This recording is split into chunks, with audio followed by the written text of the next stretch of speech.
Hello everyone and a warm welcome to Achievers YouTube channel. Hello guys, welcome to our YouTube channel Achievers happening the dream true. आपका बहुत बहुत स्वागत है।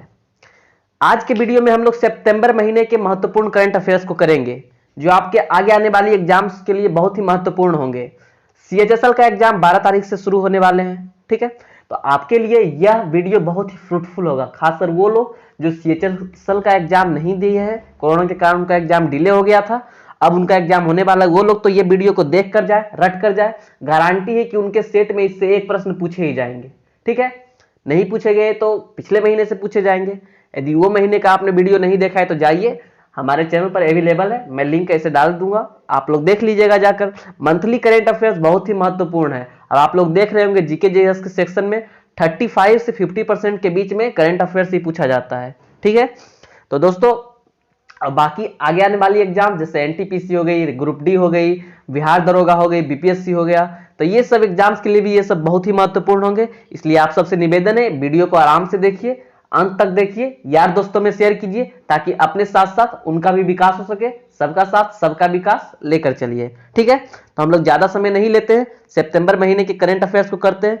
इस महीने में थोड़ा सा ज्यादा हुआ है, खेल भी हुआ है, ज्यादा अवार्ड्स मिले हैं, क्योंकि कोरोना के कारण बहुत सारे खेल इंटरप्टेड थे, ठीक है। तो इस कारण से थोड़ा सा प्रश्नों की संख्या बढ़ गया है, तो हम आपका ज्यादा समय नहीं लेंगे, शुरू करेंगे। और उसके पहले दोस्तों, शुरू करने से पहले यदि आपने हमारे चैनल को सब्सक्राइब नहीं किया है तो जल्दी से सब्सक्राइब कर दीजिए और बेल आइकन को प्रेस कर दीजिए, ताकि सभी वीडियोज की नोटिफिकेशन सबसे पहले आपको मिले, ठीक है। तो हम लोग शुरू करते हैं सितंबर महीने के पहले करंट अफेयर्स को। पहला प्रश्न हमारा है, बहुत ही शानदार और बहुत आसान सा प्रश्न है कि विश्व का सबसे बड़ा सौर वृक्ष कहां स्थापित किया गया, ठीक है। यह है हमारा प्रश्न। तो विश्व का सबसे बड़ा, भारत ही नहीं पूरे विश्व की बात है, विश्व का सबसे बड़ा सौर वृक्ष दुर्गापुर में स्थापित किया गया। दुर्गापुर कहां है? पश्चिम बंगाल में है। देखिए, इस सौर वृक्ष से हम लोग कितना बिजली का उत्पादन कर सकते हैं। तो इस सौर वृक्ष से वहां के निदेशक हरीश हीरानोई बताए कि इस सौर वृक्ष से लगभग 12,000 से 14,000 यूनिट हरित ऊर्जा का उत्पादन होगा, मतलब इन्वायरमेंट फ्रेंडली होगा, इको फ्रेंडली होगा, ठीक है। तो यह प्रश्न बहुत ही सिंपल सा प्रश्न है, लेकिन आपके परीक्षा में बन सकता है और आपको 2 नंबर दे सकता है कि विश्व का सबसे बड़ा सौर वृक्ष कहां स्थापित किया गया? दुर्गापुर, ठीक है। दुर्गापुर सबसे बड़ा सौर वृक्ष, याद रखिएगा, ठीक है। दूसरे प्रश्न की ओर हम लोग चलेंगे। दूसरा प्रश्न है कि किस राज्य सरकार ने पोषण प्रतिरक्षा को बूस्ट करने के लिए हिम हल्दी लॉन्च किया है।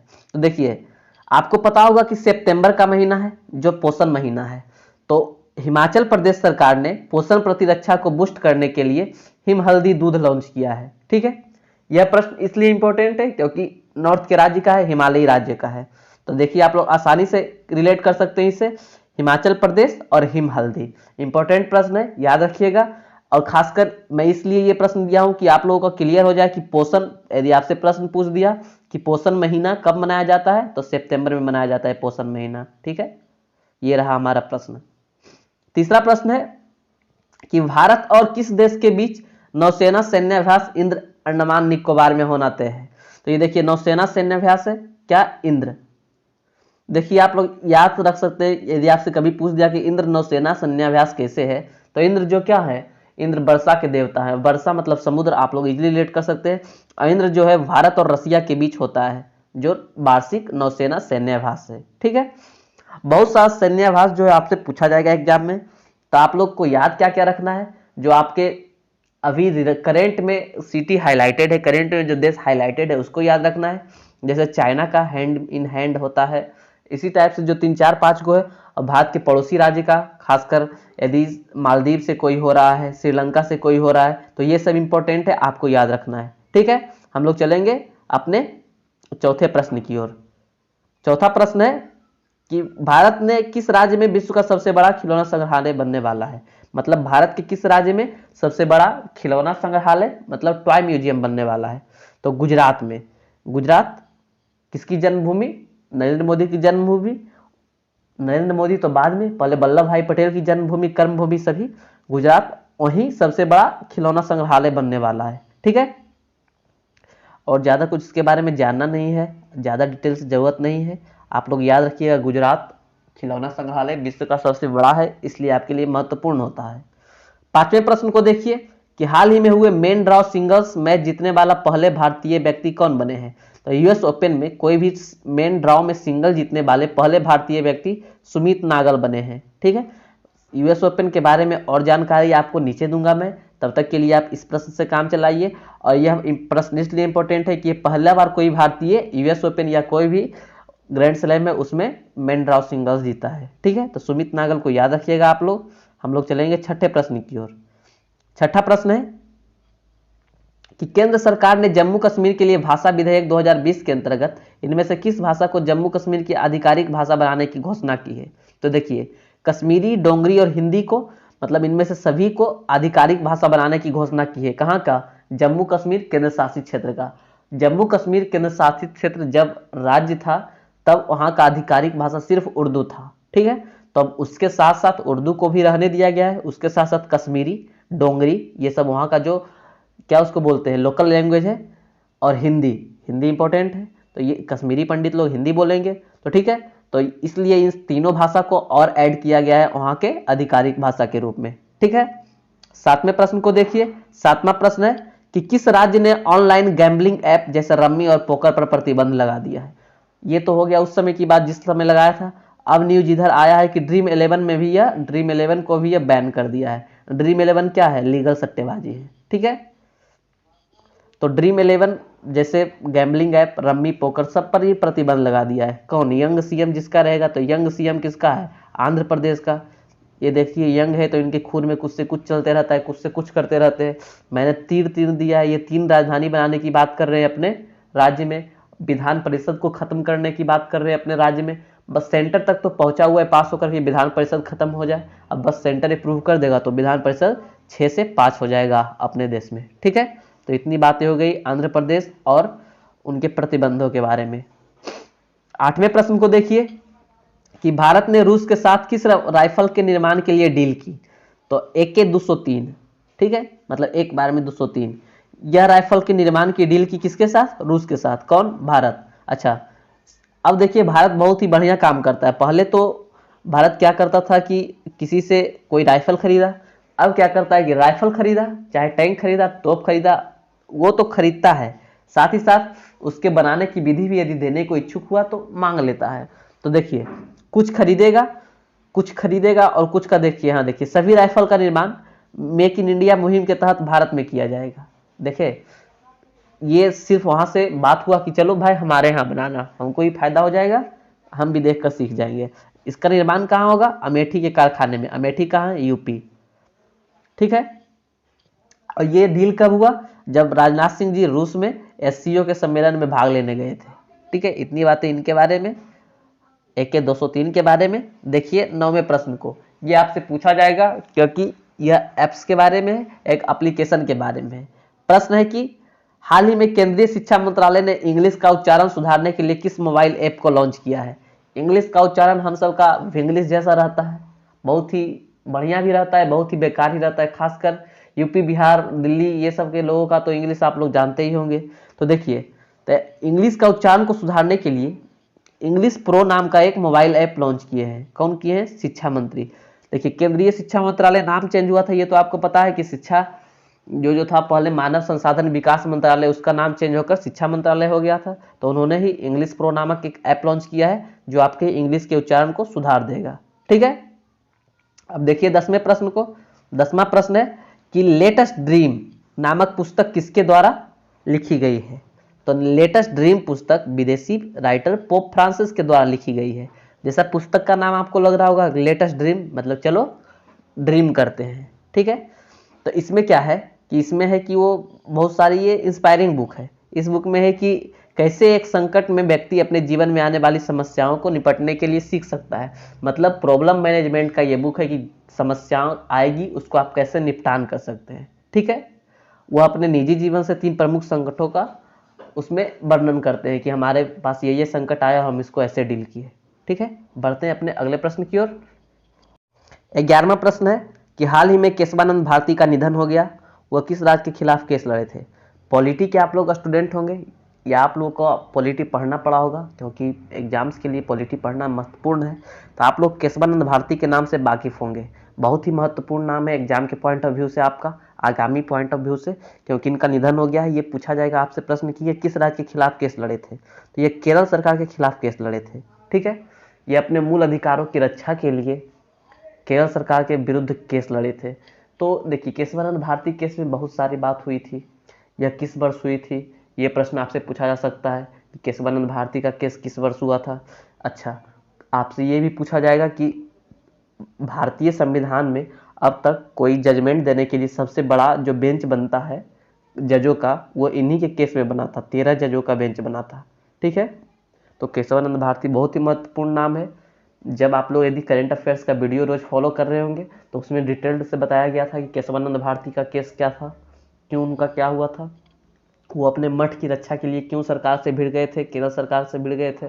ठीक है, तो इसमें केशवानंद भारती के पक्ष में फैसला आया था और साथ ही ये भी क्लियर हुआ था कि आप कुछ भी कर सकते हैं, संविधान के मूल ढांचा से कोई छेड़छाड़ नहीं कर सकते। आप कोई नियम कानून बना लीजिए, लेकिन संविधान के मूल ढांचा से छेड़छाड़ नहीं कीजिए, सबसे ऊपर संविधान है। ठीक है, तो यही केशवानंद भारती का केस था। शायद 78 में केस हुआ था, मुझे कंफर्म नहीं है। आप लोग यदि आपको बताने का मूड होगा तो बता दीजिए कि यह केस कब आया था इतिहास में। ठीक है, अगले प्रश्न की हम लोग चलेंगे। अगला प्रश्न है 12वां प्रश्न कि हाल ही में किस ग्रैंड मास्टर को 48वें वार्षिक world open online chess tournament में विजेता घोषित किया है। तो देखिए, यह 48वां वर्जन था किसका, वार्षिक वर्ल्ड ओपन चेस टूर्नामेंट। क्योंकि इस बार कोविड था इसलिए यह ऑनलाइन हुआ, तो यह ओपन चेस टूर्नामेंट मतलब कोई भी भाग ले सकता है। तो इसमें भारत के ग्रैंड मास्टर पी इयान को विजेता घोषित किया है। ठीक है, विश्वनाथन आनंद भी एक बहुत बड़े चेस मास्टर है, ग्रैंड मास्टर है। चेस के जो ग्रैंड मास्टर होते हैं ना, चेस के जो बहुत ही बड़े प्लेयर होते हैं उनको ग्रैंड मास्टर बोला जाता है। ठीक है, तो 48वें वार्षिक वर्ल्ड, क्योंकि ये रिसेंट का हुआ है तो चेस का पूछ देता है कि 48वें वार्षिक world open online chess tournament के विजेता कौन है, तो पी इयान है। जिस समय CHSL का पहले पेपर हुआ था मार्च के टाइम में, जब कोरोना से कारण निलंबित नहीं किया गया था, 2-3 दिन पेपर चला था, तो उसमें एक चेस का कोई प्रश्न पूछा था, मुझे याद है, कोई लड़का बता रहा था। ठीक है, तो ये है 12वां प्रश्न, आपका याद रखिएगा। 13वें प्रश्न को देखते हैं। आपका अगला प्रश्न है, सरकार राष्ट्रीय जनजातीय अनुसंधान संस्थान कहाँ स्थापित करेगी। देखिए, जनजातीय अनुसंधान संस्थान स्थापित करना है सरकार को, तो यह अपनी नई दिल्ली में स्थापित होगा, दिल्ली में स्थापित होगा। देखिए, इससे साथ साथ एक और प्रश्न जुड़ा हुआ था जो मैंने यहाँ लिख दिया है कि नेशनल ट्राइबल रिसर्च कॉन्क्लेव का आयोजन कहाँ किया गया है, तो यह भी सेम नई दिल्ली में किया है। तो एक प्रश्न में आपका 2 प्रश्न क्लियर हो रहा है।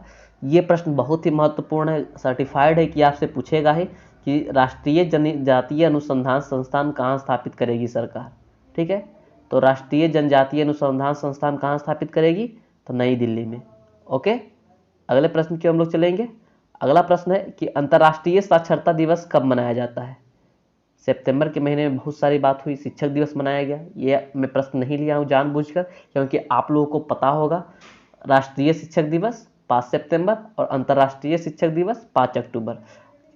उससे ही मिलता जुलता प्रश्न, शिक्षक से ही, शिक्षा से ही मिलता जुलता प्रश्न कि अंतर्राष्ट्रीय साक्षरता दिवस कब मनाया जाता है, तो यह प्रत्येक वर्ष 8 सितंबर को मनाया जाता है।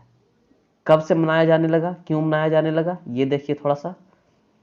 8 सितंबर को यूनेस्को द्वारा 1966 में अंतर्राष्ट्रीय साक्षरता दिवस की घोषणा की गई थी। किस लिए भाई, क्योंकि अंतर्राष्ट्रीय समुदाय के व्यक्तियों, समुदाय और समाजों के लिए साक्षरता के महत्व को याद दिलाया जा सके।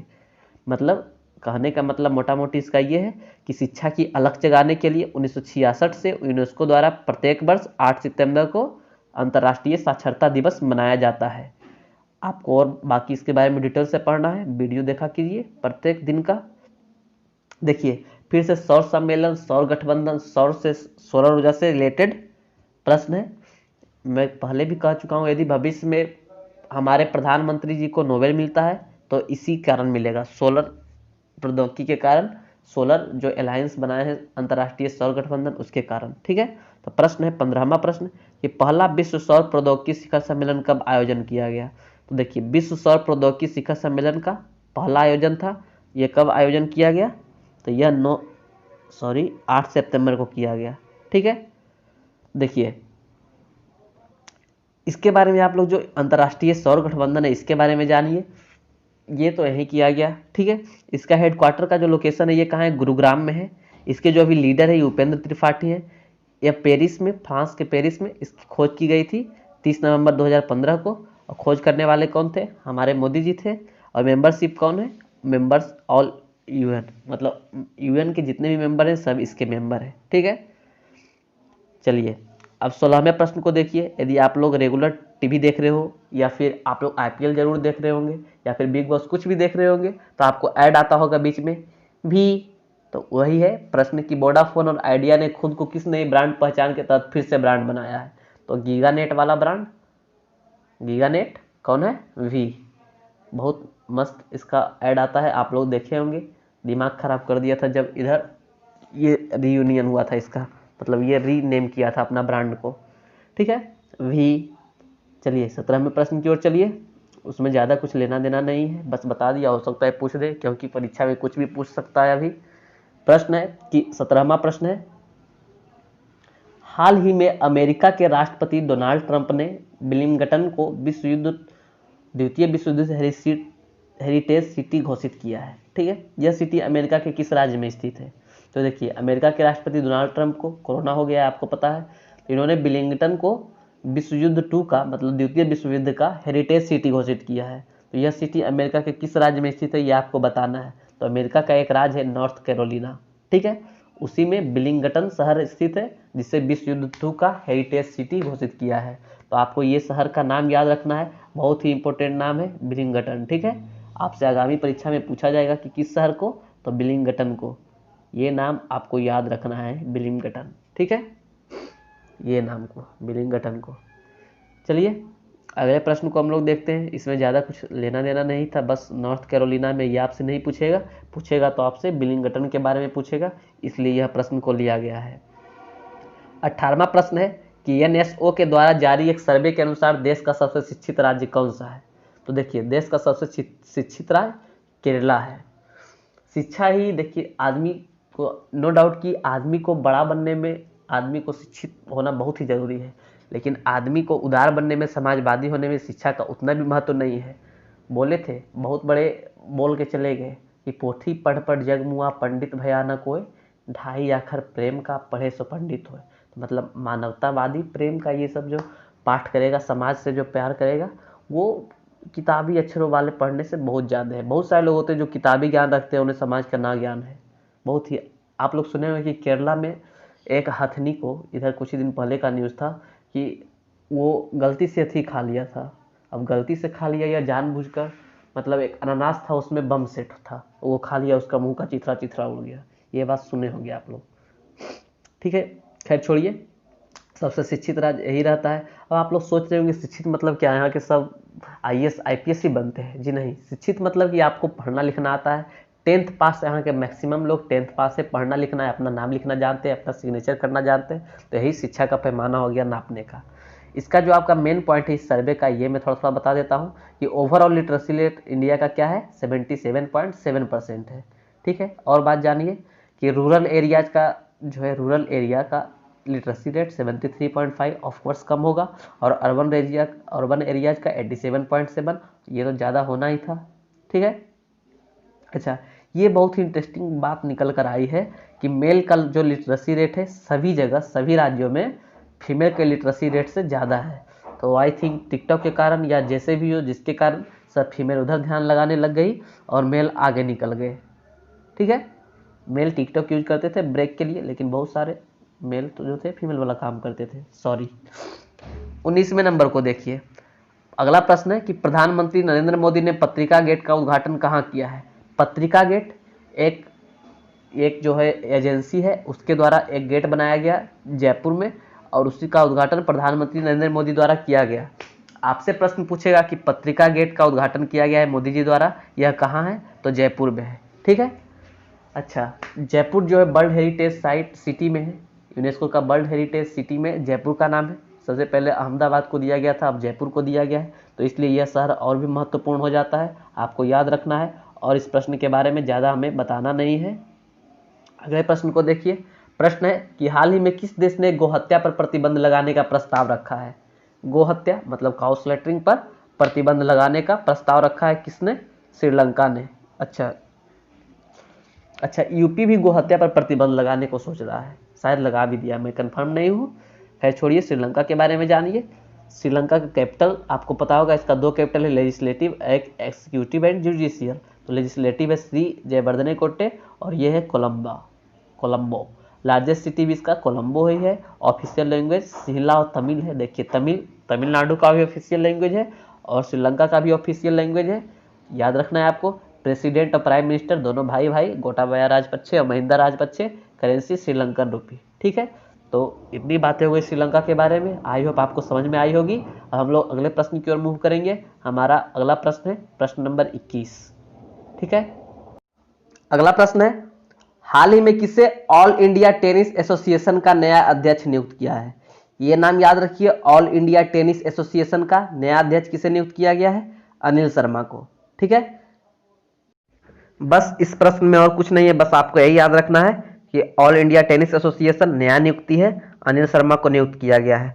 आप लोग बेफिक्र रहिए, कुछ ही दिन में आपके पास नियुक्ति का वीडियो तो आपके पास आ चुका है। कुछ दिन में आपके पास जितना अवार्ड हो गया है उसका वीडियो आने वाला है। जितना 2020 में अवार्ड मिला है, जितना पुरस्कार जिसको मिला है, जो अचीवमेंट हासिल किया उस पर वीडियो। तो आप लोग नियुक्ति वाला, अपॉइंटमेंट वाला यदि वीडियो नहीं देखे हैं तो मैं डिस्क्रिप्शन में लिंक दे दूंगा, आप लोग जाकर आसानी से देख लीजिएगा। ठीक है, अगले प्रश्न की ओर हम लोग चलेंगे। अगला प्रश्न है 22वां प्रश्न कि हाल ही में नेशनल स्कूल ऑफ ड्रामा का नया अध्यक्ष किसे नियुक्त किया है? नेशनल स्कूल ऑफ ड्रामा मतलब यहाँ एक्टिंग आप लोग सीख सकते हैं, यहाँ जाकर एडमिशन कराइए, एक्टिंग सीखिए, बॉलीवुड में जाइए। ठीक है, और बॉलीवुड में नेपोटिज्म का शिकार हो जाइए। ये बात हो गया। तो नेशनल स्कूल ऑफ ड्रामा का नया अध्यक्ष किसे नियुक्त किया गया है? परेश रावल साहब को नियुक्त किया गया है। परेश रावल को आप लोग जानते होंगे बाबू भैया के नाम से। ठीक है, बाबू राव गणपत राव आप्टे, आप लोग अवश्य जानते होंगे। इनके पहले, परेश रावल के पहले अनुपम खेर साहब नेशनल स्कूल ऑफ ड्रामा के अध्यक्ष थे। ठीक है, तो और इसके बारे में ज्यादा कुछ जानना नहीं है, इतनी बातें बहुत हो गई। देखिए अगले प्रश्न को। प्रश्न है कि उत्तर प्रदेश सरकार ने किस एयरपोर्ट का नाम भगवान श्री राम के नाम पर करने की घोषणा की है? तो अयोध्या में एक इंटरनेशनल एयरपोर्ट बन रहा है जिसका नाम भगवान श्री राम के नाम पर योगी सरकार ने करने की घोषणा की है।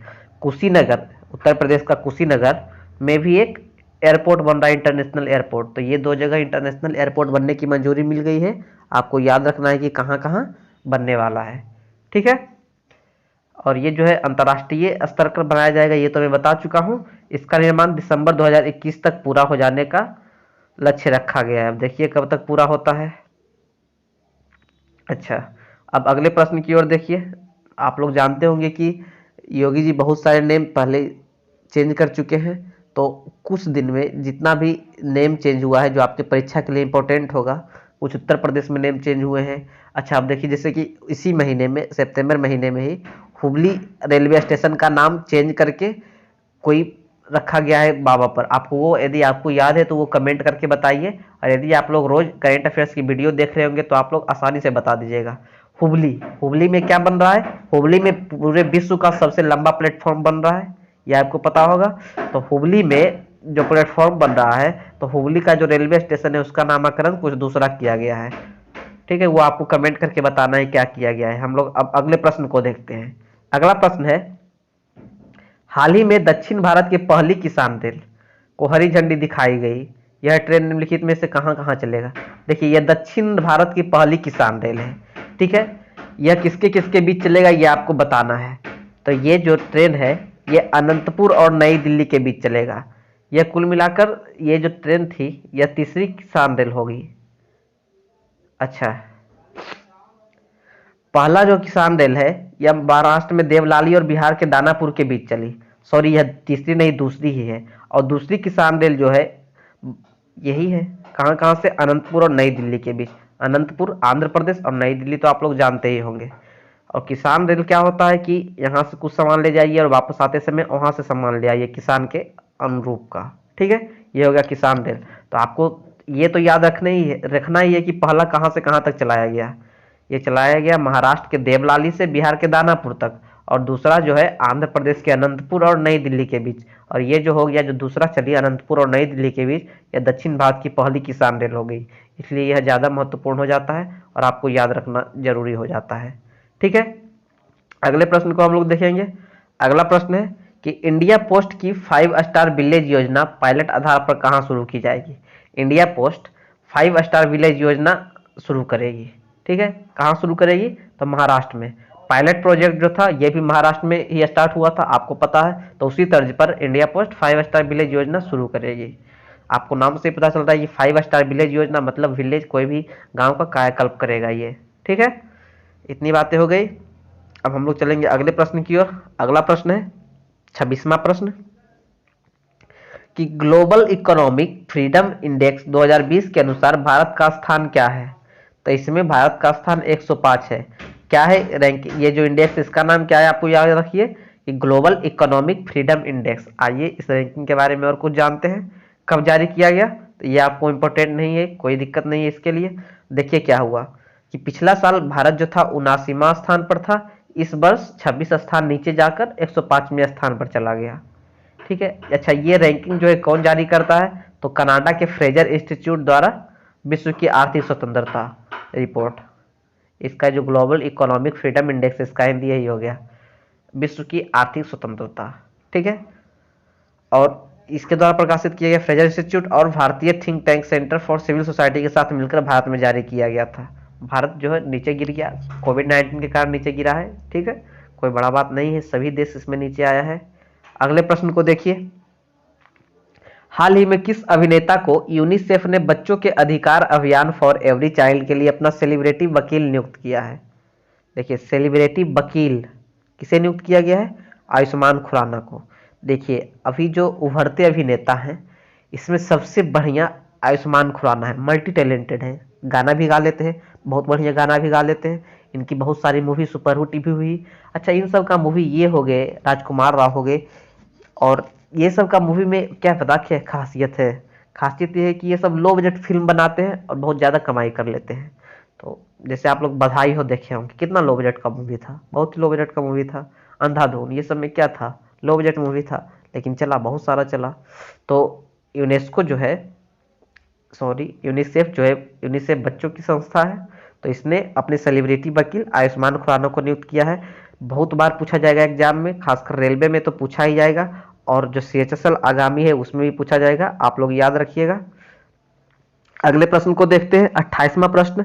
बहुत ही मजेदार प्रश्न है, केबीसी में इस टाइप के प्रश्न अक्सर पूछे जाते हैं कि वर्ष 2020 में निम्नलिखित में से किस नेता की 125वीं जयंती है। तो विनोबा भावे की 125वीं जयंती वर्ष 2020 में मनाई जा रही है। अब देखिए जैसे 2017 था, आपको पता है 2017 चंपारण सत्याग्रह 1917 से बन रहा था कि 100 साल पूरे हुए थे इसलिए। अब जैसे 2019 था, तो 2019 में महात्मा गांधी के बर्थडे का 150वां साल था, इसलिए इम्पोर्टेंट था। तो ऐसा प्रश्न केबीसी में बहुत पूछा जाता है। ये तो 125वां जयंती है, किसका है, विनोबा भावे का है। ठीक है, अच्छा 2020 में जो है कोई आंदोलन का भी 100 साल पूरे होने वाले हैं। इसका मतलब आपको 100 साल पीछे जाकर 1920 में कौन सा आंदोलन शुरू हुआ था, आप लोग बताइएगा। असहयोग आंदोलन, मैं ही बताता हूँ, आप लोग नहीं बताते, मैं जानता हूँ। और भाई यदि आपको वीडियो अच्छा लग रहा है तो प्लीज लाइक कर दीजिए, हम सब लाइक और आपके कमेंट से ही खुश हो जाते हैं। ठीक है, अब ये देखिए आचार्य विनोबा भावे के बारे में कुछ जानिए कि इनका जन्म कब हुआ था, 11 सितंबर 1895 को। कहाँ हुआ था, इससे बॉम्बे में, थोड़ा सा याद रखिए, इसे पूछेगा नहीं। और इस साल उनकी 125वीं जयंती है। अच्छा विनोबा भावे ये जो है ये इंपॉर्टेंट है, ये प्रश्न पूछता है कि भूदान आंदोलन के संस्थापक कौन थे, ये विनोबा भावे थे। और एक और प्रश्न जो है पूछता है कि सर्वोदय आंदोलन की शुरुआत किसने की थी, तो ये भी विनोबा भावे ने की थी। ठीक है, तो सर्वोदय आंदोलन हो गया और भूदान आंदोलन हो गया, दोनों के कर्ता धर्ता कौन थे, विनोबा भावे ही थे, ये आपको याद रखना है। ओके, हम चलेंगे अगले प्रश्न की ओर। 29वां प्रश्न है, नॉर्थरॉप ग्रूमैन ने अपने अगले सिग्नस अंतरिक्ष यान का नाम किस भारतीय मूल के अंतरिक्ष यात्री के नाम पर किया है। तो यह कल्पना चावला के नाम पर नॉर्थरॉप ग्रूमैन ने अगले सिग्नस अंतरिक्ष का नाम दिया है। अच्छा इधर हाल ही में आपको न्यूज में आया होगा कि यह अंतरिक्ष यान लॉन्च कर दिया गया है, कल्पना चावला के नाम पर है। और कल्पना चावला को आप लोग जानते रहे होंगे कि जब कोलंबिया अंतरिक्ष यान से जब ये वापस आ रहे थे पृथ्वी पर, तो पृथ्वी के ग्रेविटी में प्रवेश करते समय विमान हादसा हो गया और ये मारे गए। ठीक है, ये आपको पता होगा। इतनी बातें हो गई। अब हम लोग IPL से संबंधित एक न्यूज देखते हैं जो आपके आगामी एग्जाम के लिए इंपॉर्टेंट बनेगा। प्रश्न है कि आईपीएल खेलने वाला पहला अमेरिकी खिलाड़ी कौन बनेगा। तो ये अली खान है, केकेआर की ओर से खेलेंगे। आप लोगों ने कल केकेआर की ज़बरदस्त परफॉर्मेंस देखी होगी, इन्होंने कैसे लास्ट 9 ओवर में 68 रन डिफेंड करके चेन्नई को मात दे दी, आप लोग अवश्य देखे होंगे। तो केकेआर की तरफ से ही है, अली खान खेलेंगे। कौन? अमेरिकी खिलाड़ी हैं। अभी यूएई में चल रहा है आईपीएल, आपको पता होगा। इस बार पूछा जाएगा कि 2013 का मतलब आईपीएल का 13वां सीजन, 2013 नहीं, आईपीएल का 13वां सीजन कहाँ खेला जा रहा है? यूएई में, ये आपसे पूछ सकता है। अच्छा देखिए, वर्ल्ड कप जब हुआ था तो ओपनिंग मुकाबला पूछा था, तो हो सकता है कि आईपीएल का आपसे ओपनिंग मुकाबला भी पूछ दे कि किसके किसके बीच हुआ था। तो आप लोग याद रखिएगा, पिछले वर्ष के जो फाइनलिस्ट थे सीएसके और एमआई, एमआई मतलब मुंबई इंडियंस, नॉट रेडमी, ठीक है। तो सीएसके और एमआई के बीच हुआ था। चलिए, इतनी बातें हो गई। अगले प्रश्न को हम लोग देखेंगे। अगला प्रश्न है कि यूएस ओपन 2020 की महिला एकल की विजेता कौन है। तो ये नाओमी ओसाका जी हैं, यूएस ओपन 2020 की महिला एकल की विजेता। अच्छा, इसी में हम लोग यूएस ओपन 2020 के पुरुष एकल और यूएस ओपन और साथ साथ इस बार जो ओपन हुआ है उसको जानते हैं। देखिए, इस वर्ष चूंकि कोरोना वायरस कोविड-19 के कारण बहुत सारे ग्रैंड स्लैम्स नहीं हुए, इस वर्ष मात्र हुए। सबसे पहले हुआ ऑस्ट्रेलिया ओपन। ऑस्ट्रेलिया ओपन हो चुका था जब कोरोना का केस स्टार्ट हुआ। तो ऑस्ट्रेलिया ओपन में पहले जानिए कि विनर कौन थी। विनर सोफिया केनिन थी। और रनर अप कौन थे? तो रनर अप थे गार्बिन मुगुरुजा, ठीक है, मुगुरुजा। और 2020 का यूएस ओपन जो इधर हाल फिलहाल में खत्म हुआ है, इसमें आपको अभी मैंने बताया कि विनर नाओमी ओसाका। अब देखिए, आपसे रनर अप पूछने लगा, इसलिए रनर अप पर ज्यादा ध्यान रखिएगा विनर के साथ साथ। तो विक्टोरिया अजरेनिका, देखिए इनका नाम है विक्ट्री है, लेकिन ये विक्ट्री नहीं कर पाए यूएस ओपन में, ठीक है। और ऑस्ट्रेलिया ओपन और यूएस ओपन आपको पता होगा कि हार्ड पर खेला जाता है, हार्ड पिच पर। अच्छा, और यही बात हम लोग यदि पुरुष में जानते हैं, मेल में कि क्या हुआ इस बार, तो ऑस्ट्रेलिया ओपन के बारे में पहले जानते हैं। तो जोकोविच साहब जीते और डोमिनिक थीम साहब रनर अप रहे। और इसमें 2020 के यूएस ओपन में डोमिनिक थीम साहब जीत गए और अलेक्जेंडर ज्वेरेव साहब रन अप रहे। ये जो डोमिनिक थीम थे, ये इनका पहला ग्रैंड स्लैम था, ये अपना पहला ग्रैंड स्लैम जीत कर आए थे, ठीक है। तो इतनी बातें हो गई हमारे डोमिनिक थीम और यूएस ओपन और ऑस्ट्रेलिया ओपन के बारे में। आई होप आपको समझ में आया होगा। अब हम लोग रुख करेंगे अपने अगले प्रश्न का। अगला प्रश्न है 32वां प्रश्न कि किस राज्य या केंद्र शासित प्रदेश ने एक स्पोर्ट्स कॉम्प्लेक्स का नामकरण अरुण जेटली के नाम पर किया है। तो अरुण जेटली के नाम पर नामकरण किया है किसने, ये आपके से प्रश्न पूछ रहा है। तो ये देखिए, जम्मू कश्मीर में एक स्पोर्ट्स कॉम्प्लेक्स है जिसका नामकरण अरुण जेटली के नाम पर किया गया है। अरुण जेटली को आप लोग जानते होंगे, लेट वित्त मंत्री, मृत्यु हो गया उनका बीमारी के कारण। तो ये सब बहुत सारे अच्छे अच्छे नेता इस बार भाजपा की बीमारी के कारण उनकी निधन हो गया है। तो बहुत क्षति हुआ देश को, और मैं क्या कह सकता हूँ। बस आपको याद रखना, ये प्रश्न पूछा जाएगा क्यों, क्योंकि ये इसमें जम्मू कश्मीर है और जम्मू कश्मीर आपकी परीक्षा के लिए बहुत ही महत्वपूर्ण है। अभी लद्दाख भी आपकी परीक्षा के लिए महत्वपूर्ण है, ठीक है। और बाकी नॉर्थ ईस्ट के राज्य, ये सब तो हमेशा इम्पोर्टेंट रहते हैं। अच्छा, अब हम लोग आएंगे अपने 33वें प्रश्न की ओर। प्रश्न है कि अंतर्राष्ट्रीय लोकतंत्र दिवस कब मनाया जाता है। तो अंतर्राष्ट्रीय लोकतंत्र दिवस प्रत्येक वर्ष 15 सितंबर को मनाया जाता है, ठीक है। 15 सितंबर को प्रत्येक वर्ष अंतर्राष्ट्रीय लोकतंत्र दिवस मनाया जाता है। अच्छा, जब लोकतंत्र की बात चल रही है तो संविधान तो बात आएगा ही। तो आप लोग याद रखिएगा कि जो संविधान दिवस है ये भारत में कब मनाया जाता है। तो ये 2015 से मनाया जाने लगा। कब? 26 नवंबर। तो आप लोग आसानी से याद रख सकते हैं। देखिए, 26 नवंबर 2015 को संविधान दिवस भारत में मनाया जाता है और 15 सितंबर को लोकतंत्र दिवस। तो आप लोग आसानी से रिलेट करके याद रख सकते हैं। अच्छा, यह क्यों मनाया जाता है भाई? यह इसलिए मनाया जाता है कि लोगों को याद दिलाया जा सके कि लोकतंत्र क्या है, लोकतंत्र का महत्व क्या है, और मानव के जीवन में इसका क्या प्रभाव पड़ता है, और मानव को क्या क्या अधिकार है लोकतंत्र के साथ, ये सब पता होना चाहिए।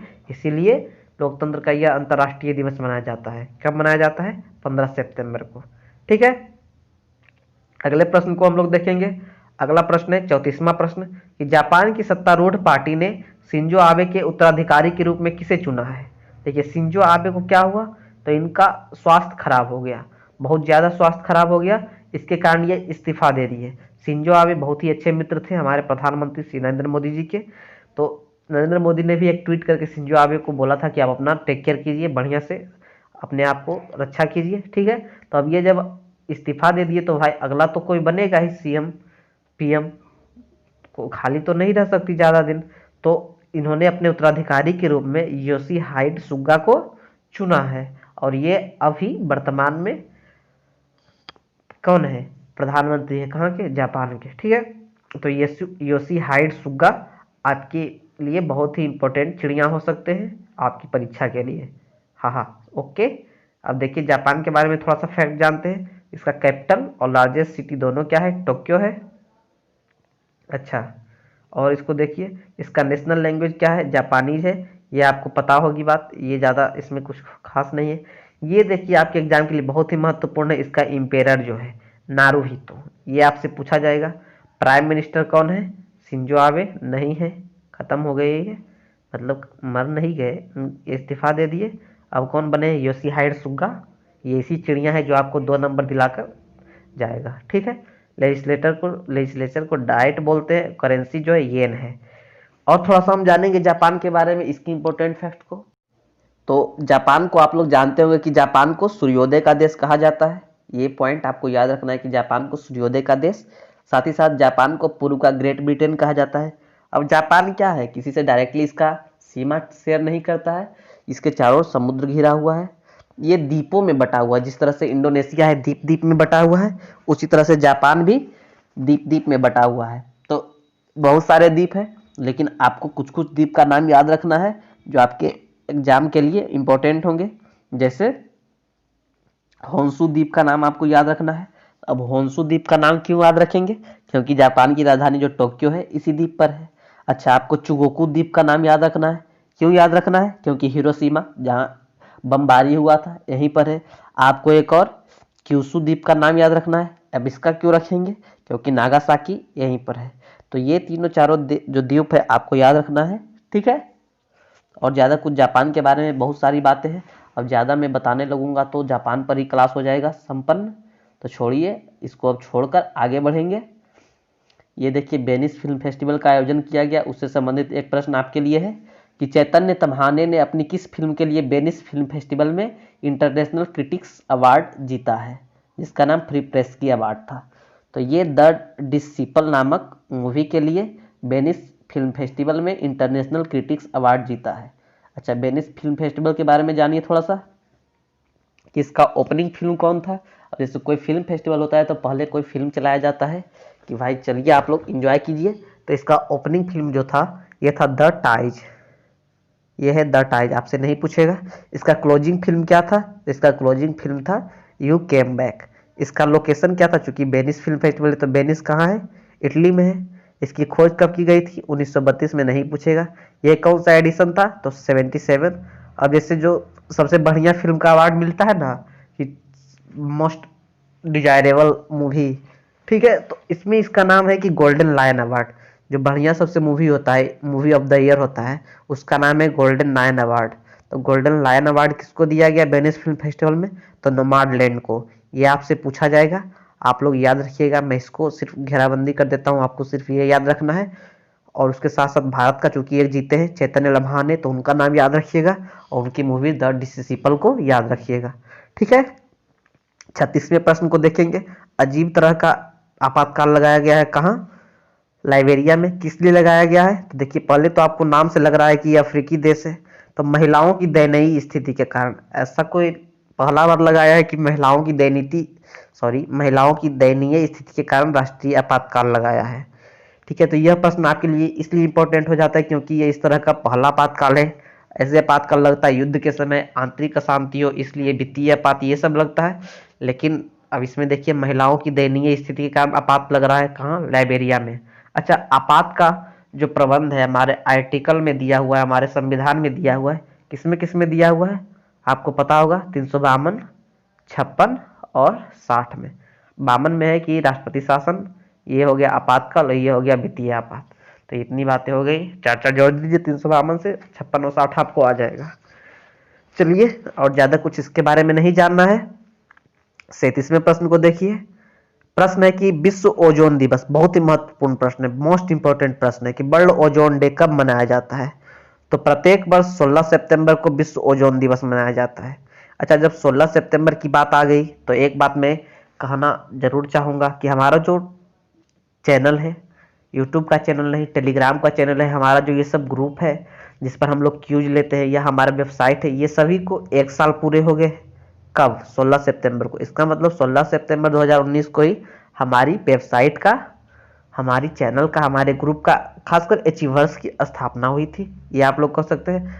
ज़्यादा ध्यान नहीं देना इस बात का, ये आपसे एग्जाम में नहीं पूछेगा। जो पूछेगा उसको देखिए कि 16 सितंबर को प्रत्येक वर्ष क्या मनाया जाता है? विश्व ओजोन दिवस। कब से? तो 1994 से। ठीक है। अच्छा, कौन मनाता है? संयुक्त राष्ट्र महासभा द्वारा स्थापित किया गया है कि चलो आप लोग मनाइए। क्यों? क्योंकि यह ओजोन परत में छेद होता जा रहा है। छेद क्या मतलब? ओजोन परत का क्षय होता जा रहा है। तो इसकी कमी के बारे में सबको याद दिलाने के लिए और इसे संरक्षित करने के लिए, समाधान खोजने के लिए प्रत्येक वर्ष 16 सितंबर को विश्व ओजोन दिवस मनाया जाता है। ठीक है। कब से मनाया जाता है? 1994 से, ये मैं बता चुका हूं। चलिए अगले प्रश्न की ओर। अगला प्रश्न है, हाल ही में राज्यसभा के उपसभापति के रूप में किसे चुना गया है? तो राज्यसभा के उपसभापति के रूप में हरिवंश नारायण सिंह को चुना गया है। ये पहले भी यही थे। ठीक है। तो राज्यसभा के उपसभापति के रूप में हरिवंश नारायण सिंह को। सभापति कौन होते हैं राज्यसभा के? तो उपराष्ट्रपति होते हैं, ये पता है आपको। अच्छा, पहले हम थोड़ा सा राज्यसभा के बारे में जानेंगे, फिर हरिवंश नारायण सिंह के बारे में जानेंगे। तो देखिए, राज्यसभा को राज्यों की परिषद कहा जाता है। यह संसद की ऊपरी सदन है। हाउस ऑफ लॉर्ड्स को बोलते हैं ब्रिटेन में। तो इंडिया में भी आपसे पूछ सकता है कि हाउस ऑफ लॉर्ड्स किसे कहा जाता है। ठीक है। अच्छा, राज्यसभा के बारे में किस अनुच्छेद में दिया हुआ है? तो अनुच्छेद 80 में दिया हुआ है। क्या? कि राज्यसभा के अधिकतम 250 सदस्य हो सकते हैं, जिसमें से 12 राष्ट्रपति नामांकित करेंगे और जबकि 238 राज्यों और संघ शासित क्षेत्रों, यहाँ 2 की जगह पर अब 3 हो जाएगा। मतलब 3 संघ शासित प्रदेश दिल्ली, पुदुचेरी और जम्मू कश्मीर का प्रतिनिधित्व करेंगे। अभी राज्यसभा में कितने सदस्य हैं? 245 हैं। ठीक है। अच्छा, आप लोग, यदि मैं बात कर रहा हूं हरिवंश नारायण सिंह के बारे में, तो आप लोग जिस समय कृषि बिल पास हुआ था राज्यसभा में, यदि आप लोग उस समय राज्यसभा टीवी देख रहे होंगे तो देख रहे होंगे कि हरिवंश नारायण सिंह पर सब कितना क्लेम कर रहा था। इन पर ऐसा ऐसा हुआ था, इनके सामने ही रूल बुक फाड़ा गया था, बहुत सारी बातें हो गई थी। उस समय सभापति जी नहीं थे हमारे उपराष्ट्रपति साहब, तो यही उस समय संचालन कर रहे थे राज्यसभा का। तो उसमें हुआ था, रूल बुक फाड़ा गया था, बहुत मतलब किया गया था। कैसे कैसे करके बचे हैं, नहीं तो पता नहीं क्या हो जाता। तो ये सब गलत बात दिया हुआ है। अच्छा, राज्यसभा के पहले उपसभापति के बारे में थोड़ा सा जान लीजिए, ये बात मैं बताना भूल गया। ये एस.बी. कृष्णमूर्ति राव था, राव थे। कौन? राज्यसभा के पहले उपसभापति। ठीक है। राज्यसभा में राज्यों और संघ राज्य क्षेत्रों की सीटें का आवंटन, ये आपको मतलब नहीं रखना है। अगले प्रश्न को देखिए। अगला प्रश्न है 39वां प्रश्न, यूरो मनी एक्सेलेंस अवार्ड 2020 की तरफ से किसे लाइफ टाइम अचीवमेंट अवार्ड से सम्मानित किया गया है? तो आदित्य पुरी को, HDFC बैंक के रिलेटेड है। ठीक है। इन्हें लाइफ टाइम अचीवमेंट अवार्ड से सम्मानित किया गया है यूरो मनी एक्सेलेंस अवार्ड की तरफ से। ठीक है। तो ये भी अवार्ड आपके लिए इंपॉर्टेंट होगा, हो सकता है आपको अगले आने वाले वीडियो में ये अवार्ड मिल जाए। यूरो मनी एक्सेलेंस अवार्ड 2020 किसने मिला है? आदित्य पुरी को। इनका ओमपुरी से कोई कनेक्शन नहीं है। ठीक है। अगले प्रश्न को देखिए, चुनाव आने वाले हैं बिहार में, 28 अक्टूबर को होने वाले हैं और 3 चरण में होने वाले हैं। 4 नवंबर, 7 नवंबर और 10 को रिजल्ट है। देखिए, प्रश्न चुनाव आ गया है तो लुभाइए जनता को। तो उसी से रिलेटेड प्रश्न है कि बिहार के किस शहर में केंद्रीय कैबिनेट द्वारा एम्स की स्थापना की मंजूरी दी गई है? मतलब एम्स की स्थापना होना है, इसकी मंजूरी मिली है। किसके द्वारा मिली है? केंद्र द्वारा। कहाँ होने वाला है यह? दरभंगा में। तो समस्तीपुर में पूसा, आपको भी पता होगा पूसा समस्तीपुर। ये थोड़ा सा याद आ गया तो मैंने बता दिया। प्रश्न पर हम लोग रहते इधर उधर नहीं कि एम्स की स्थापना को मंजूरी मिला है कहाँ? दरभंगा में होने वाला है। अच्छा देखिए, ये प्रश्न आपके एनटीपीसी के लिए स्पेशल है। ये प्रश्न आपके बिहार दरोगा और बीपीएससी के लिए भी है। बहुत ही महत्वपूर्ण प्रश्न है, आपसे पूछा जाएगा। ठीक है। तो अब हम लोग अगले प्रश्न की ओर चलेंगे। विश्व बैंक द्वारा जारी वार्षिक ह्यूमन कैपिटल इंडेक्स रैंकिंग 2020 में भारत का स्थान क्या है? देखिए, वार्षिक ह्यूमन कैपिटल इंडेक्स रैंकिंग 2020 में भारत का स्थान क्या है, ये पूछ रहा है। ये तो प्रश्न ही आपको बता दिया कि यह रैंकिंग कौन जारी करता है, तो विश्व बैंक जारी करता है। तो इसमें भारत का स्थान 169 है। भारत गिर गया है थोड़ा सा। ये देखिए कैसे गिरा है। देखिए पिछला साल 2019 में 157 देश की रैंकिंग हुई थी, जिसमें भारत का स्थान 115 था, और इस वर्ष 174 देश में भारत का स्थान 169वां है। थोड़ा सा खराब परफॉर्मेंस है। आई होप इंडिया जल्द इसमें सुधार करेगा। अब देखिए थोड़ा सा वर्ल्ड बैंक के बारे में जानिए कि वर्ल्ड बैंक क्या है।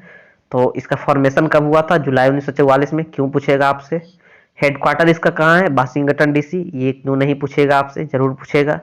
पर्पस इसका क्या है? इकोनॉमिक डेवलपमेंट करना। ये तो पता ही है, बैंक है तो इसका पर्पस क्या रहेगा। इसमें मेंबर्स कितने हैं? तो 189 कंट्रीज है। प्रेसिडेंट इसके कौन है? ये आपको याद रखना है, आपसे पूछेगा डेविड मालपास। अच्छा ये तो मोस्ट इंपॉर्टेंट है, ये आपसे पूछेगा है। क्यों? क्योंकि भारतीय हैं। एमडी एंड सीईओ, सीएफओ नहीं, CEO. CEO of world bank कौन? अंशुला कांत। ठीक है, ये आपको मोस्ट इंपॉर्टेंट है, याद रखना है मालपास साहब के साथ। ठीक है, अगले प्रश्न की ओर हम लोग चलेंगे। इतना हो गई किसके बारे में? ये जो ह्यूमन कैपिटल इंडेक्स था 2020, भारत का स्थान 169 था। ओके, वर्ल्ड बैंक जारी करता है। अगला प्रश्न है कि कौन सा राष्ट्र जिबूती आचार संहिता जेद्दा संशोधन में पर्यवेक्षक के रूप में शामिल हो गया है? तो जिबूती आचार संहिता जेद्दा के संशोधन में पर्यवेक्षक के रूप में भारत शामिल हुआ है। बहुत ही अच्छी बात है, दूसरे देश का निगरानी करते रहना चाहिए। ठीक है, और इसके बारे में ज्यादा कुछ जानना नहीं था, थोड़ा सा अलग टाइप का क्वेश्चन था, इसलिए आपके लिए इंपॉर्टेंट है। अगला प्रश्न को देखिए। नए संसद भवन का निर्माण किस कंपनी द्वारा कराया जाएगा? नए संसद भवन का निर्माण कराया जाएगा, पुराना का रहते हुए नहीं कि पुराना को तोड़ दिया जाएगा। पुराना रहेगा, हो सकता है उसे म्यूजियम में तब्दील कर दिया जाए। तो नए संसद भवन का निर्माण टाटा द्वारा कराया जाएगा, टाटा कंपनी द्वारा। ठीक है, इसका उम्मीद है कि यह 21 महीने में पूरा हो जाएगा। अभी निर्माण कार्य शुरू करने का फैसला नहीं लिया गया है। जब से निर्माण कार्य चालू होगा उसके 21 महीने बाद इसका बोल रहा है कि पूरा हो जाएगा। ये कहाँ बनेगा? तो जो पुराना संसद भवन था उसके जस्ट सामने बनेगा। ठीक है, अब देखिए क्या होता है और क्या क्या इसमें चेंज आता है, आपको बाद में पता चलेगा।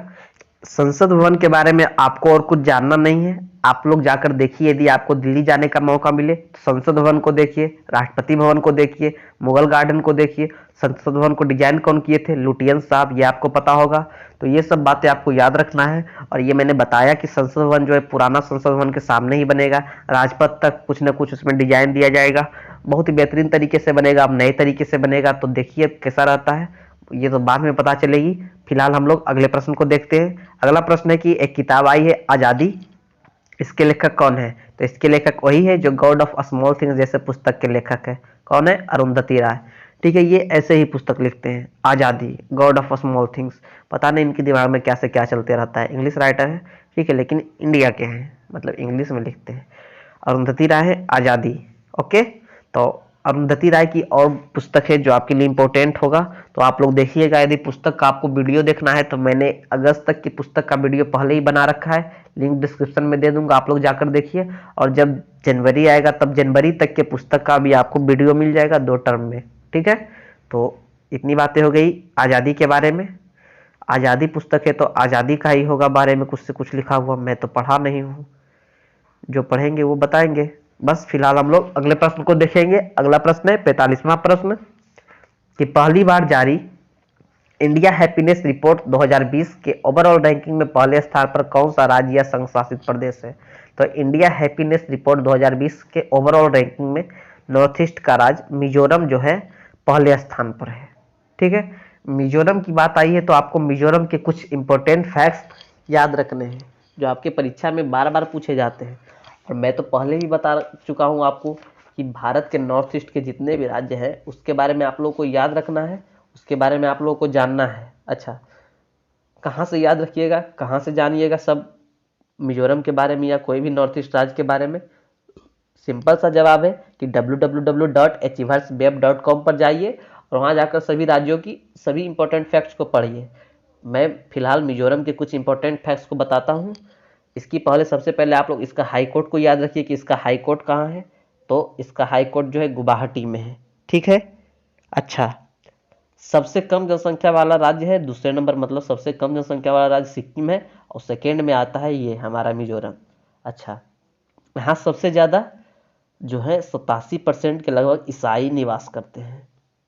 अच्छा, एक पहाड़ी जो आपसे बार बार एग्जाम में पूछा जाता है कि लुसाई पहाड़ी कहाँ है, तो तो ये जो है त्रिपुरा और मिजोरम के बाउंड्री पर है, ठीक है।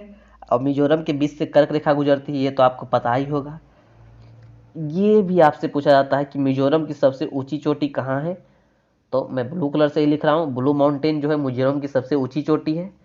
और नहीं तो आपसे ये पूछ देगा कि ब्लू माउंटेन कहाँ है, तो ब्लू माउंटेन मिजोरम में है। अब ब्लू माउंटेन को मिजोरम में लोकल लैंग्वेज में फाबंगपुई तलांग बोलते हैं, ठीक है। अच्छा, मिजोरम के सबसे ज़्यादा एरिया परसेंटेज में वन है, मतलब परसेंटेज की बात करें तो सबसे ज़्यादा परसेंटेज में 86% में यहाँ इसका वन है, मतलब फॉरेस्ट है। लेकिन सबसे ज़्यादा एरिया में, परसेंटेज की बात नहीं, सबसे ज़्यादा क्षेत्रफल की सिर्फ बात करूँ तो वो मध्य प्रदेश में वन फैला हुआ है, ठीक है। अच्छा, ये जो फाबंगपुई तलांग मैंने बताया ब्लू माउंटेन का, तो फाबंगपुई जो है यहाँ का राष्ट्रीय पार्क भी है। और ज़्यादा कुछ इसके बारे में जानना नहीं है आपको। एक बात मैं मिस कर गया। जो कुटपुई मतलब बम्बू डांस जो है मिजोरम का बहुत ही फेमस डांस है, आपसे बार बार एग्जाम में पूछता है बम्बू डांस, या इसको इसकी भाषा में बोलेंगे तो जो कुटपुई बोलेंगे, ठीक है। तो ये आपको याद रखना है, आपसे परीक्षा में पूछेगा। और बाकी जानना है, यही सब बात को आपको जानना है तो हमारे वेबसाइट पर विजिट कीजिए, वहाँ सभी डिटेल से दिया हुआ है, आप लोग पढ़िए। वेबसाइट का लिंक नीचे दिया हुआ है, आप लोग जाकर देखिए, ठीक है। अगले प्रश्न की ओर चलेंगे। आई होप बहुत ज़्यादा हो गया मिजोरम के बारे में। अगला प्रश्न है कि एशिया गेम चेंजर अवार्ड 2020 किसे दिया गया है, तो एशिया गेम चेंजर अवार्ड 2020 जो है विकास खन्ना को दिया गया है। विकास खन्ना कौन है, तो विकास खन्ना सेफ हैं, आइए जानते हैं। ये देखिए, कोरोना वायरस कोविड-19 का जब लॉकडाउन चल रहा था तो भारत भर में लाखों लोगों को खाद्य वितरण अभियान चलाया, मतलब ये खाना बांट रहे थे, जिसका नाम दिए फीड इंडिया, ठीक है। तो इसीलिए इनको एशिया का गेम चेंजर अवार्ड दिया गया। अच्छा, एशिया गेम चेंजर अवार्ड के बारे में जानिए। इसकी शुरुआत जो है एशिया सोसाइटी के द्वारा की गई थी, जो कि अमेरिका के गैर लाभकारी संगठन है। 2014 में उन सच्चे नेताओं की पहचान के उन्हें सम्मानित किया जो एशिया के भविष्य के लिए सकारात्मक योगदान देते हैं। सिंपल सा बात यह है कि 2014 से यह अवार्ड देना शुरू हुआ, किसके द्वारा, एशिया सोसाइटी द्वारा। अवार्ड का नेम है एशिया गेम चेंजर अवार्ड। इस वर्ष दिया गया है, ये सेफ है, विकास खन्ना साहब, इनको दिया गया है, ठीक है, फीड इंडिया अभियान के लिए। ओके, तो बस इन्होंने एक पुस्तक की भी रचना की है, ये आगे शायद आपको मिले प्रश्न, तो मिलेगा, नहीं मिलेगा तो मैं फिर बाद में बताऊंगा। अभी फिलहाल अगले प्रश्न को कंसंट्रेट करते हैं।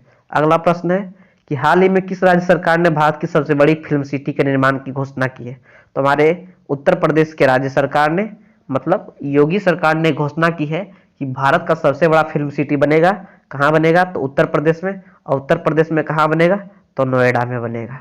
तो हम सब भी खुश हो गए, चलिए उत्तर प्रदेश में अब फिल्म सिटी बनने वाला है। अब देखिए कब बनता है, अब उसके बारे में ज़्यादा कुछ आपको नहीं बताऊंगा। उत्तर प्रदेश है तो उसका एक नेशनल पार्क जो दुधवा नेशनल पार्क है वो आप लोग याद रखिएगा, क्योंकि उतना बड़ा राज्य में सिर्फ एक ही नेशनल पार्क है। ओके, अगले प्रश्न को देखिए। 48वां प्रश्न है कि निम्नलिखित में से किसने इटालियन ओपन टेनिस प्रतियोगिता का पुरुष एकल खिताब जीता है, तो जोकोविच साहब ने इटालियन ओपन का टेनिस प्रतियोगिता का पुरुष एकल खिताब जीता है। और इसके बारे में मैं कुछ ज़्यादा नहीं बताऊंगा। अच्छा, जब ये टेनिस की बात चली तो एक बात मैं बता दूं कि ऑस्ट्रेलिया ओपन हुआ, यूएस ओपन हुआ, फ्रेंच ओपन भी होने वाला है। तो हो सकता है आपसे ये प्रश्न पूछेगा कि कौन सा टूर्नामेंट है, कौन सा खेल का टूर्नामेंट है जिसमें दर्शकों की अनुमति की भाग मिल गई है कि हाँ भाई दर्शक उसमें भाग ले सकते हैं। तो वो जो फ्रेंच ओपन होने वाला है इसमें दर्शक भी भाग ले सकते हैं, ठीक है। तो ये इंपॉर्टेंट न्यूज है, इंपॉर्टेंट प्रश्न है, आप लोग याद रखिएगा। हम लोग देखेंगे 49वें प्रश्न को कि अंतर्राष्ट्रीय पत्रिका टाइम ने 100 सबसे प्रभावशाली लोगों की लिस्ट में किस भारतीय अभिनेता को शामिल किया है, तो none of these Ayushmann Khurrana को शामिल किया है। तो आयुष्मान खुराना को आप लोग याद रखिएगा। अभी इनसे संबंधित एक प्रश्न का हम लोगों ने अध्ययन किया था कि यूनिसेफ इनको वकील बनाए थे, अपना अम्बेसडर वकील टाइप के बनाए थे, कि इनको आयुष्मान खुराना को। बताइए, टाइम के 100 सबसे प्रभावशाली लोगों की लिस्ट में सिर्फ यही एक भारत के एक्टर है, आयुष्मान खुराना। और इसमें कौन कौन है इसके बारे में जानिए। तो इसमें वो भी है, शाहीन बाग की धरना में शामिल था, आप लोग याद, नाम याद होगा, बिल्किस भी इसमें है। साथ ही साथ गूगल के सीईओ सुंदर पिचाई जी हैं, नरेंद्र मोदी जी हैं, इनका तो रहना ही था, पिछला साल नहीं था, इस बार प्रधानमंत्री मोदी जी का भी नाम है। सुंदर पिचाई हो गया, आयुष्मान खुराना मैंने अभी बताया, और एचआईवी पर शोध करने वाले रविंदर गुप्ताल, और बिल्किस जी को तो मैं बता ही चुका हूँ। इतनी बातें हो गई। जिस तरह से चेंज किया गया था इसका मानव संसाधन विकास मंत्रालय का नाम दूसरा, उसी तरह से मेडिकल काउंसिल ऑफ इंडिया का नाम चेंज करके राष्ट्रीय चिकित्सा आयोग रखा गया। चलिए, आप लोग बहुत देर तक बैठे हैं चुपचाप, अब आप बताइए कि इनका अध्यक्ष किनको बनाया गया है। राष्ट्रीय चिकित्सा आयोग का अध्यक्ष किसको बनाया गया है, यह आप लोग बताइए। और यदि आप लोग वीडियो देख रहे हैं, यदि आपको अच्छा लग रहा है तो जस्ट नीचे में जहां पॉइंट किया हो यहाँ लाइक बटन दिया हुआ है, लाइक कर दीजिए। हमें अच्छा लगेगा, आपको भी अच्छा लगेगा। यार दोस्तों में शेयर कीजिए। बहुत ही इंपॉर्टेंट प्रश्न का संग्रह दिया हुआ है, आपके एग्जाम्स में जरूर पूछा जाएगा। ठीक है, तो इतनी बातें हो गई। राष्ट्रीय चिकित्सा आयोग बनाया गया किसके जगह पर, मेडिकल काउंसिल ऑफ इंडिया के जगह पर। ओके, हम लोग अगले प्रश्न को देखते हैं। अगला प्रश्न है कि दिव्यांग खेल केंद्र मध्य प्रदेश के किस जिले में स्थापित किया जाएगा। जिस तरह से जनजाति के लोगों को, एसटी के लोगों को हरिजन बोले महात्मा गांधी जी, तो उसी तरह से जो लोग होते हैं जो पैरालिसिस हो गई या उनका पैर कट गया, मतलब जो क्या उसको बोल सकते हैं फिजिकली चैलेंज लोग हैं, उनको मोदी जी एक नया नाम दिए हैं। क्या नाम दिए हैं, दिव्यांग। ठीक है, तो दिव्यांग खेल केंद्र जो है स्थापित किया जा रहा है। दिव्यांग के लिए खेल केंद्र कहाँ स्थापित किया जा रहा है, मध्य प्रदेश में। तो प्रश्न वही है कि मध्य प्रदेश के किस जिले में स्थापित किया जा रहा है, तो मध्य प्रदेश के ग्वालियर में स्थापित किया जा रहा है।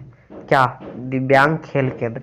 मध्य प्रदेश सबसे स्वच्छ राज्य भारत का, इंदौर सबसे स्वच्छ शहर, ये सब बातें आपको पता होगी। मैं ज़्यादा इसमें नहीं जाऊंगा, नहीं तो बहुत ज़्यादा टाइम लगेगा। अभी बहुत सारे प्रश्न करने हैं। अगले प्रश्न को देखिए, रशियन ग्रांड प्रिक्स 2020 के विजेता कौन बना है। तो देखिए, बहुत सारे होते रहते हैं फार्मूला रेसिंग, फार्मूला 1 रेसिंग, जिसमें बहुत सारे टाइप्स है। रशियन होता है, अमेरिकन होता है, बहुत सारे होते हैं, इटालियन होता है। तो रशियन ग्रैंड प्रिक्स 2020 के विजेता कौन बने हैं, तो वल्टेरी बोटास बने हैं। तो कभी ये विजेता आपको दिखेंगे और कभी ये विजेता दिखेंगे। तो ऑप्शन में यदि ये दोनों हो तो कंफ्यूज होने की जरूरत है, और ये दोनों में कोई एक हो तो आंख बंद करके ये दोनों का सिर्फ कोई एक हो तो उसमें मार देना है। 99% केस में सही हो जाएगा। अभी ये दोनों टॉप पर चल रहे हैं। ठीक है, तो वल्टेरी बोटास रशियन ग्रैंड प्रिक्स 2020 के विजेता बने हैं। अगले प्रश्न को देखिए। अगला प्रश्न है 53 नंबर प्रश्न कि हाल ही में किस पूर्व भारतीय क्रिकेटर को उनके लंबे अनुभव के कारण बीसीसीआई ने सीनियर महिला चयन समिति का अध्यक्ष नियुक्त किया है। मतलब महिला क्रिकेट में किस खिलाड़ी को चुना जाना है, इसका अध्यक्ष किसे नियुक्त किया गया है, तो नीतू डेविड को नियुक्त किया गया है। यह ऑफकोर्स इंडियन प्लेयर थी, इनका काफी लंबा अनुभव रहा इसमें, तो इन्हें बीसीसीआई के सीनियर महिला चयन समिति का अध्यक्ष नियुक्त कर दिया गया। ठीक है, अब ये डिसाइड करेंगे कि मिताली राज खेलेगी या दीप्ति शर्मा खेलेगी या स्मृति मंधाना खेलेगी। ठीक है, ये इनको डिसाइड करना है। अब हम लोग इन पर छोड़ते हैं, अगले प्रश्न को चलते हैं, देखते हैं। अगला प्रश्न ये भी आपसे जरूर पूछा जाएगा, बहुत ही बेहतरीन प्रश्न है। ये अखिल भारतीय फुटबॉल महासंघ AIFF के वर्ष के सर्वश्रेष्ठ फुटबॉलर के रूप में किन दो खिलाड़ियों को चुना गया है, तो एक पुरुष और एक महिला। गोलकीपर गुरप्रीत सिंह सिंधु और महिला मिडफील्डर संजू। ठीक है, ये दोनों को चुना गया है किस लिए, अखिल भारतीय फुटबॉल महासंघ के फुटबॉलर ऑफ द ईयर के रूप में। किसे किसे, गोलकीपर गुरप्रीत सिंह और महिला मिडफील्डर संजू। तो आप लोग याद रखिएगा, आपसे अवश्य पूछा जाएगा। हो सकता है 2 प्रश्न में विभाजित हो जाए कि किस पुरुष को दिया गया है या किस महिला को दिया गया है, तो आप लोग याद रख सकते हैं। बहुत ही आसान सा प्रश्न है। ओके, अगला प्रश्न है, असम की एकमात्र महिला मुख्यमंत्री कौन थी जिनका निधन हो गया है।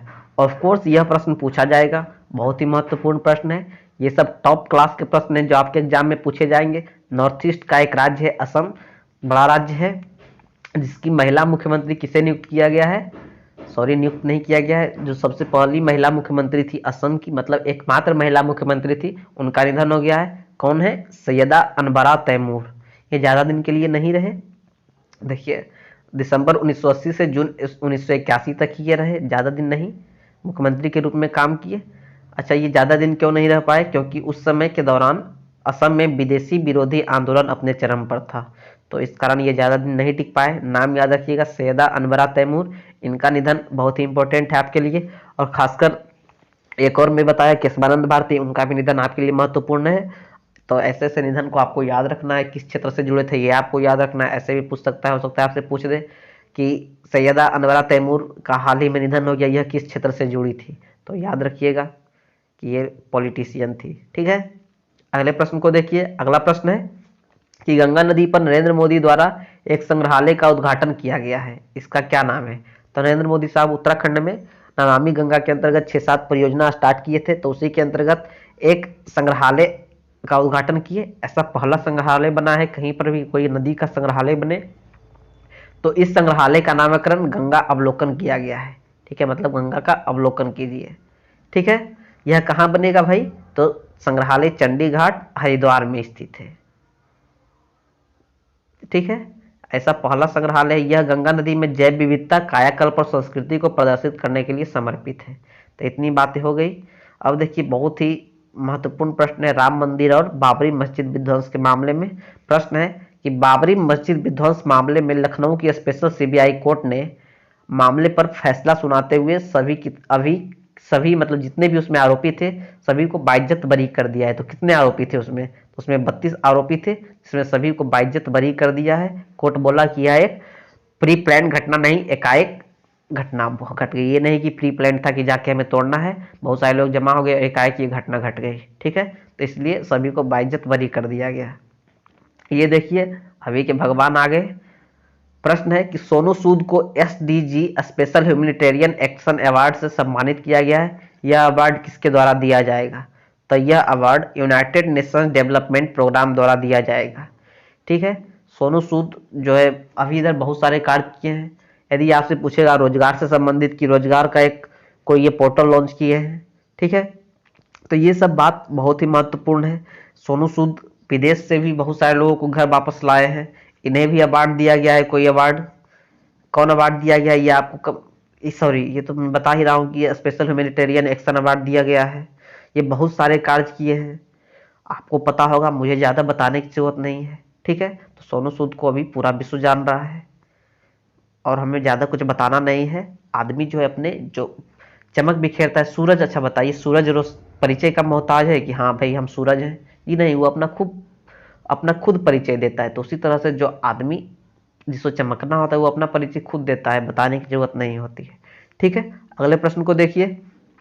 फिर एक नियुक्ति का प्रश्न है कि film and television institution of India के अध्यक्ष के रूप में किसे नियुक्त किया गया है? तो शेखर कपूर को film and television institute of India FTII के अध्यक्ष के रूप में नियुक्त किया गया है। ठीक है, तो शेखर कपूर का आप लोग नाम याद रखिएगा, film and television institute of India के अध्यक्ष बनाया गया है। अच्छा, एक और निधन है जो बहुत ही महत्वपूर्ण है आपके लिए, वो देखिए, उस निधन को देखिए। प्रश्न है कि बिना बोतल बंद ऑक्सीजन के 10 बार माउंट एवरेस्ट पर चढ़ने वाले व्यक्ति कौन थे? तो ये आंग रीता शेरपा जी थी, जो बिना बोतल बंद ऑक्सीजन के 10 बार माउंट एवरेस्ट पर चढ़ चुकी थी और इनका लंबी बीमारी के कारण 72 वर्ष की आयु में निधन हो गया। नाम क्या है? आंग रीता शेरपा। तो आपसे पूछ सकता है कि आंग रीता शेरपा का हाल ही में निधन हो गया, यह किस क्षेत्र से संबंधित थी? तो यह क्या उसको बोलते हैं, माउंट क्लाइंबिंग क्षेत्र से संबंधित थी, मतलब पर्वतारोही थे यह। ठीक है, अच्छा, इन्हें किस नाम से जाना जाता था? इन्हें हिम तेंदुआ के नाम से जाना जाता था। क्यों? अपने चढ़ाई के कौशल के कारण।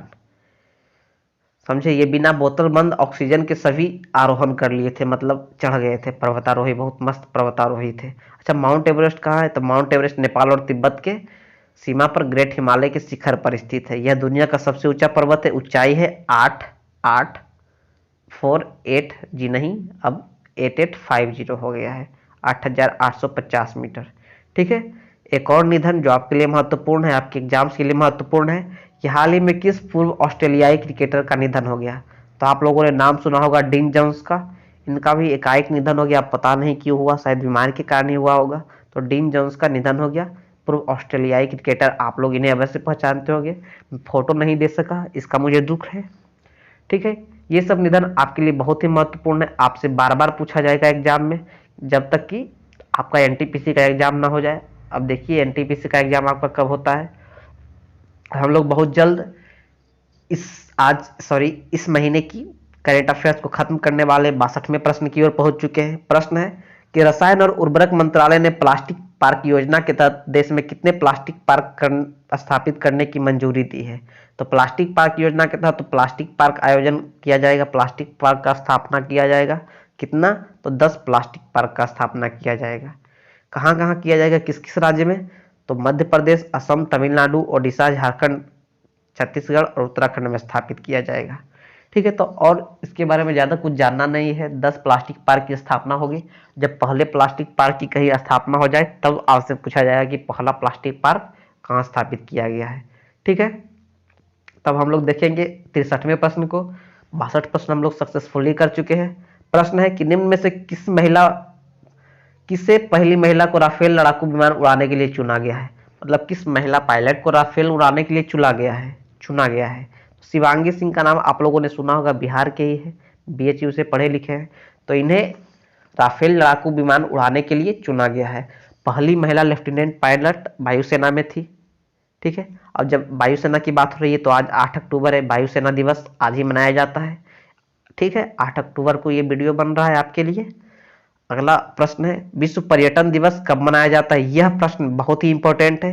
27 सितंबर को प्रत्येक वर्ष विश्व पर्यटन दिवस मनाया जाता है। बहुत सारा देश है जो टूरिज्म ही उसका एकमात्र रोजगार है। जैसे UAE मान लीजिए, UAE तो तेल है उसके पास, लेकिन उसके पास जो टूरिज्म है वो बहुत ही बेहतरीन रूप से उसने विकसित किया है। UAE ऐसा ही, जैसे UAE में दुबई हो गया, दुबई शहर ऐसा है कि वो ऐसा स्थापित किया है कि दुनिया में पहला है। जैसे बुर्ज खलीफा हो गया।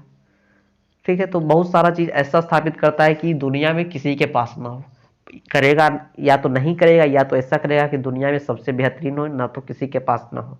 एक देखिए अवार्ड से संबंधित प्रश्न, आपका अगला प्रश्न आ गया है कि वर्ष 2020-21 के लिए गान सम्राज्ञी, ये तो ऐसे ही है, लता मंगेशकर पुरस्कार किसे दिया गया है। तो लता मंगेशकर पुरस्कार वर्ष 2020-21 का उनकी बहन उषा मंगेशकर को दिया गया है। ठीक है, तो यह प्रश्न बहुत ही इंपॉर्टेंट है। यह पुरस्कार किसके द्वारा दिया जाता है। तो महाराष्ट्र सरकार द्वारा यह पुरस्कार दिया जाता है। इस पुरस्कार में क्या होता है, तो 5 लाख रुपया मिलता है, एक प्रशस्ति पत्र और एक स्मृति चिन्ह। ठीक है, 66वें प्रश्न को देखिए। एक नियुक्ति का प्रश्न है कि डॉक्टर PD बघेला को कितनी अवधि के लिए ट्राई के अध्यक्ष के रूप में नियुक्त किया गया है। तो जो PD बघेला है ये RS शर्मा की जगह लेंगे। तो आपको बताना है कि ट्राई का अध्यक्ष कितने समय तक कार्य करता है। तो ट्राई का अध्यक्ष जो होता है या तो वो 3 वर्ष काम करेगा, 3 वर्ष तक, नहीं तो 65 वर्ष की आयु तक, जो पहले हो जाए। अब देखिए ट्राई का फुल फॉर्म क्या है। तो ट्राई का फुल फॉर्म है भारतीय दूरसंचार विनियामक प्राधिकरण। ठीक है, 1997 में इसकी स्थापना की गई थी। इसका हेडक्वार्टर नई दिल्ली में है। बस इसके बारे में ज़्यादा नहीं। अब देखिए एक ब्रांड एम्बेसडर के बारे में, यह इंपॉर्टेंट है। प्रश्न है कि हाल ही में किसे UNEP का भारत में क्षेत्रीय एम्बेसडर नियुक्त किया गया है। UNEP का भारत में क्षेत्रीय एम्बेसडर नियुक्त किया गया है किसे, खुशी चिंदलिया को। ठीक है, इसका हेडक्वार्टर कहाँ है। UNEP के बारे में थोड़ा सा जानिए। इसका हेडक्वार्टर जो है नैरोबी केन्या में है। इसके हेड एंगर एंडरसन जी हैं। इसकी स्थापना कब हुई थी, इससे आपको कोई लेना देना नहीं है। 68वें प्रश्न को देखिए। प्रश्न है कि विश्व पर्यावरण स्वास्थ्य दिवस कब मनाया जाता है। विश्व पर्यावरण दिवस अलग है, विश्व पर्यावरण स्वास्थ्य दिवस अलग है, कंफ्यूज मत होइएगा। तो विश्व पर्यावरण स्वास्थ्य दिवस प्रत्येक वर्ष 26 सितंबर को मनाया जाता है। ठीक है, तो ये आपको याद रखना है, 26 सितंबर को विश्व पर्यावरण स्वास्थ्य दिवस। अच्छा, जब विश्व पर्यावरण स्वास्थ्य दिवस मनाया गया तो आप लोग इसके साथ साथ ये आप लोग बताइए कि विश्व पर्यावरण दिवस कब मनाया जाता है। ये आप लोग कमेंट करके जवाब दीजिए कि विश्व पर्यावरण दिवस प्रत्येक वर्ष कब मनाया जाता है। जल्दी से जल्दी कमेंट कीजिए, आपका रिप्लाई हमें चाहिए। ओके, तो चलिए हम लोग सेकेंड लास्ट प्रश्न की ओर पहुंच चुके हैं। सेकेंड लास्ट प्रश्न है कि रक्षा मंत्री राजनाथ सिंह द्वारा लॉन्च किया गया पुस्तक अ बकेट ऑफ फ्लावर्स के लेखक कौन है। तो यह बकेट ऑफ फ्लावर्स बच्चों के लिए पुस्तक है, रक्षा मंत्री राजनाथ सिंह द्वारा लॉन्च किया गया है। यह कृष्णा सक्सेना द्वारा लिखा गया है। ठीक है, तो यह लेखिका कृष्णा सक्सेना है। पुस्तक का नाम है ए बकेट ऑफ फ्लावर्स, इसलिए महत्वपूर्ण है कि रक्षा मंत्री राजनाथ सिंह ने इसे लॉन्च किया है। ठीक है, तो और ज्यादा कुछ इसके बारे में नहीं। लास्ट प्रश्न की ओर चलिए। अंतिम प्रश्न है आपका कि नौसेना के हेलीकॉप्टर स्ट्रीम में पहली बार शामिल हुई 2 महिला अधिकारी कौन है। तो यह कुमुदनी त्यागी और रीति सिंह, ये दोनों पहली महिला है जो नौसेना के हेलीकॉप्टर स्ट्रीम में शामिल हुई है। ठीक है, अब देखिए इसके बारे में क्या कुछ लिखा हुआ है कि भारतीय नौसेना विमानन ने इतिहास में पहली बार 2 महिला अधिकारियों को हेलीकॉप्टर स्ट्रीम में ऑब्जर्वर के पद पर शामिल करने के लिए चुना है। यह दोनों पहली महिला अधिकारी होगी जो युद्ध पोतों से संचालित होने वाली महिला हवाई लड़ाकू विमानों में तैनात होगी। ठीक है, तो बस ये आपको नाम याद रखना है, कुमुदनी त्यागी और रीति सिंह का। ये पहली बार नौसेना के हेलीकॉप्टर स्ट्रीम में शामिल हुई है। एक प्रश्न और था, मैं गलती से लास्ट बोल दिया। प्रश्न है, बहुत ही इंपॉर्टेंट प्रश्न है, अवार्ड मिला है किन्हें? मोदी जी को, कि चिकित्सा शिक्षा के लिए आईजी नोबेल पुरस्कार 2020 से किसे सम्मानित किया है? तो यह नरेंद्र मोदी जी को सम्मानित किया गया है, हमारे प्रधानमंत्री। अच्छा, एक और प्रधानमंत्री को दिया गया था, किसे? अटल बिहारी वाजपेयी प्रथम भारतीय प्रधानमंत्री बने थे जिन्हें आईजी नोबेल पुरस्कार से सम्मानित किया गया। कब? 1998 में।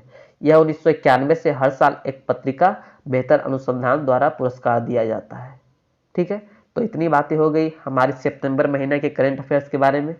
एक प्रश्न और है जो मैं छोड़ चुका हूं, गलती से छूट गया, ये जो कहिए आपको कम्युनिटी फील्ड में प्रश्न के रूप में मिल जाएगा कि मोदी जी बिहार में कोसी रेल परियोजना, कोसी पुल का उद्घाटन किए थे। कोसी परियोजना, कोसी पुल का उद्घाटन किए थे, तो वह कहां से कहां तक चला था, यह आपसे पूछा जाएगा आगामी परीक्षाओं में, खासकर बिहार की परीक्षाओं में आपसे पूछा जाएगा। तो आपको एनटीपीसी का, यदि आप लोग रेगुलर सेट देख रहे हैं तो उसमें करा दिया जाएगा यह प्रश्न। तो आप लोग बेफिक्र रहिए, आपकी परीक्षा, आपकी तैयारी में हमारी ओर से कोई कमी नहीं होगी।